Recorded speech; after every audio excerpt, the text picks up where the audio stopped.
Good afternoon. Sanibonani bafowethu. Njani niyaphila?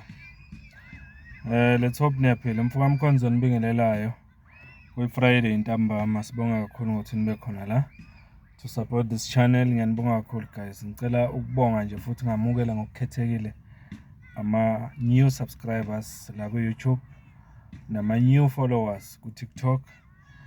Ngiphinde ngamukele nama new followers ku Facebook. Ngikhona na ku Facebook. Ngiyacela ukuthi ningisupport nakhona. Amagama nje awu3. Mfo ga Mkhonza ahlukene. Mfo ga Mkhonza. Siyabonga kakhulu. Ngibona ama reaction ahlukahlukene la ku social media. Ngilalela naseyindabeni.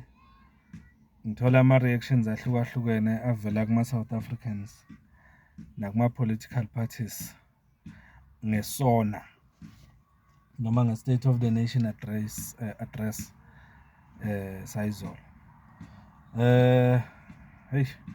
Mina ngicela ukusho nje straight ukuthi angikhona ngiyilalela isona bafethu. So vele ngithembele kuyo indaba yokulalela indaba na ku social media. So okuningi angikuzwanga ngikulalelanga, but based on what I'm saying and hearing, engathi ayikho into esile nene sense abantu abayizwile kwisona izolo. Bayakhala abantu. Bambalwa nje ngibezwe ngathi bayincoma lento ebikhulunywa izolo. Abanye nje ngibazwile bathi bayemukela inkulumo ka president yenza sense iIFP. Ngizwile ke impela umkhuleko Hlengwa esho laphana ukuthi bayemukela inkulumo kaMongameli ushaye khona impela. Kodwa ke yini ebesingayilindela phela ngoba vele basendlini eyodwa lapha kuJNU. Asazi but iIFP mina le ngiyaziyo before ingene kwiJNU. Angikhumbuli ivuma noma ivuma ispeech se president ukuthi sihambe ngendlela. Qala nje manje kodwa angekho ku-IFP. Ngilapha nje kutheni iningi labantu bayakhala ngesona ukuthi ayikuvezanga lokho abebakulindele. Yabona nje ngikubone nokunothise kakhulu ilo daba lwe-constitution. Mayese khuluma nge-constitution uRamaphosa ngokuqondene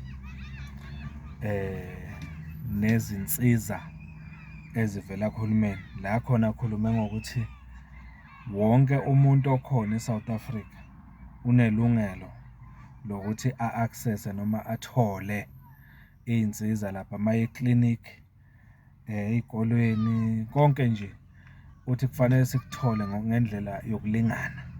It doesn't matter ukuthi ungowala noma awuyena wala South Africa.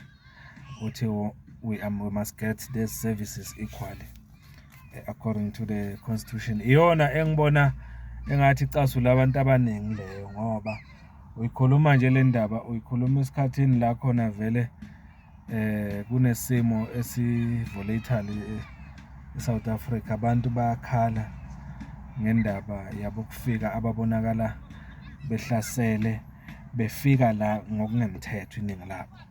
Ngoba kumele sikuphawule lo. Befika ngokungemthetho. Abanye bangagcini nje ngokufika ngokungemthetho kodwa bathi befike ngokungemthetho baphinde base bangaphakathi benze izinto ezingekho emthethweni ezibhlungu futhi ezifana nokubulala abantu.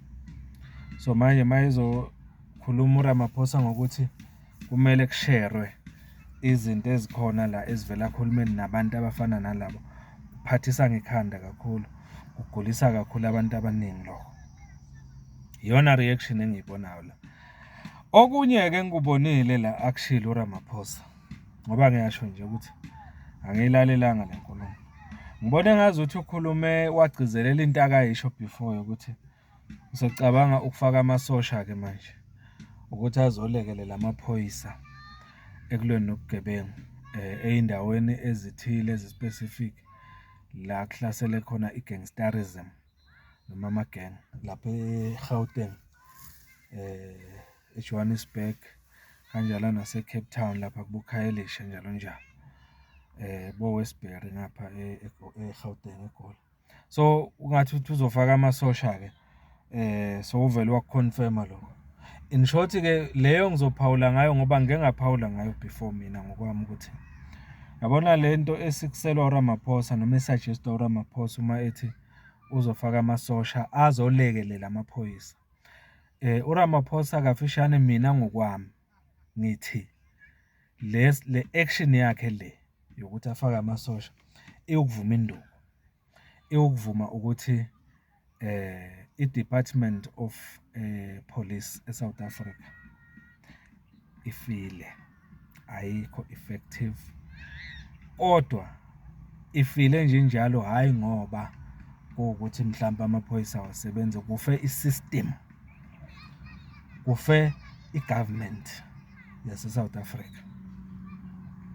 In short beconfirma ukuthi izinto beyishiwo uGeneral Mkhwanazi ngezinto ezenzeka emaphoyiseni ziyiqiniso ukuthi kunezinto ezingahambi kahle emaphoyiseni njengoba basho Mkhwanazi. Uconfirmile kuRamaphosa uthi manje uzofaka amasosha. Okusho ukuthini-ke mayithi uzofaka amasosha? Okusho ukuthi uRamaphosa uyaconfirma futhi ukuthi akana solution ngalesi simo esisemaphoyiseni. Kunokuthi azama ukusolva lenkinga ekhona emaphoyiseni. Uthatha manje umndeni komunye umuzi uzowufaka komunye umuzi ukuthi uzoshaya umthetho komunye umuzi. In short uthatha enye department uzoyifaka kwenye department. Excuse me. Ukuthi kube yiyona manje elawula kule department. Sengamasosha manje ngoba iqiniso nje lihle uma ethi uzofaka amaphoyisa emasosheni, yini ngempela azosiza ngayo amasosha ngaphandle kokuthi asebenzise indlakahla? Yini kakade lena eyenza ukuze kube nalobugebengu obungaka kule ndawo akhulume ngazo ezigcwele igangsterism? Akusekuthi kudayiswa ama-drugs? Aselikhulumeni iqiniso bafethu.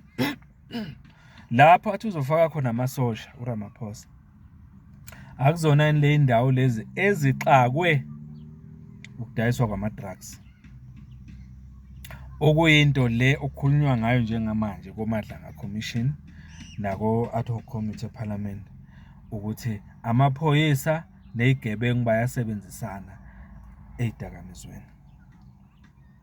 Kunamaphoyisa avikela izigebengu, kunamaphoyisa asebenzisana nezigebengu. There are police who are enabling ubugebengu ukuthi buqhubeke ngale ndlela obuqhubeka ngayo eSouth Africa.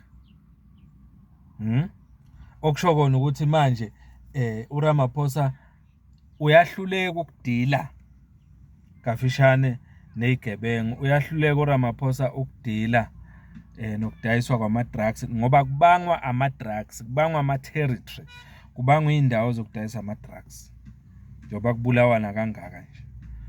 Yayibona abanye uthola ukuthi bayofakaza ey'nkantolo ngenxa yayo yonke lento ekukhulunywayo yama-drugs nani nani babulawa.